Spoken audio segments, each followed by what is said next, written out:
candidate, Dr. Mehmet Oz, is with us. Look, I know he's not your patient. I know you can't make an official medical diagnosis. But when you see Joe Biden in the 80s and 90s and even 2008, 12, 16, you can see a very different person today. He's a shell of his former self to me, and it's, to me, a danger to the country and, more importantly, the world. Do you see it as a medical doctor? I'm concerned. You know, we do these town halls all across the Commonwealth of Pennsylvania, and every single one it comes up that our leaders should have cognitive tests. And there's a simple one when President Trump took the Montreal Cognitive Assessment. By the way, I put it on DrOz.com, so all the viewers now, when the show's done, can go to it and just do it yourself. Simple test. Remember 5 words, and then remember them in 5 minutes. Or start right now counting back by sevens from 100. Simple test, not difficult to do.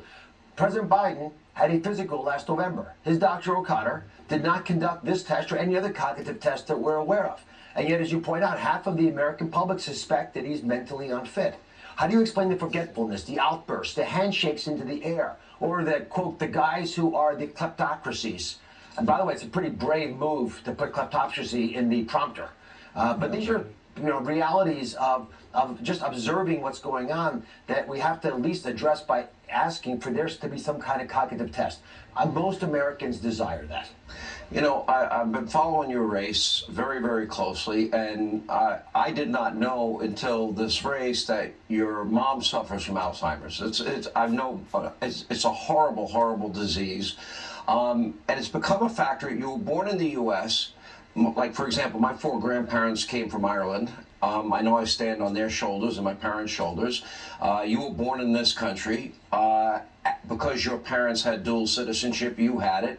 And you often try to go back and offer as much help to your mom as you can. And somehow that's become an issue in this campaign, which I find particularly dishonest, and I'm being kind and charitable here.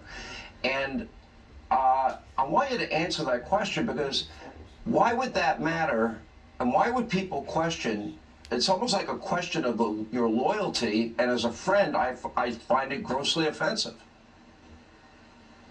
It's my heritage. I'm proud of it. Pennsylvania in particular is a state that prides people for religious freedom, and it's one of the reasons the state was so unique when it was created.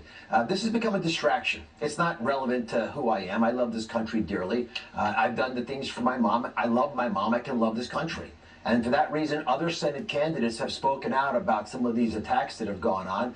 Again, to reinforce that as Republicans, this is not what we stand for. We're better than this. And for that reason, I'm quite confident that we'll get through this. But in campaigns, it gets ugly sometimes. Thankfully, we're doing well in our campaign. I'm going to stay focused on the people of this Commonwealth who desperately need the help that Tulsi Gabbard was speaking about. And these are issues that I'm not going to be distracted by as I focus on what Pennsylvania desires. All right, watching the race closely. This is a must-win seat. Dr. Oz, great to see you. Thank you for being with us.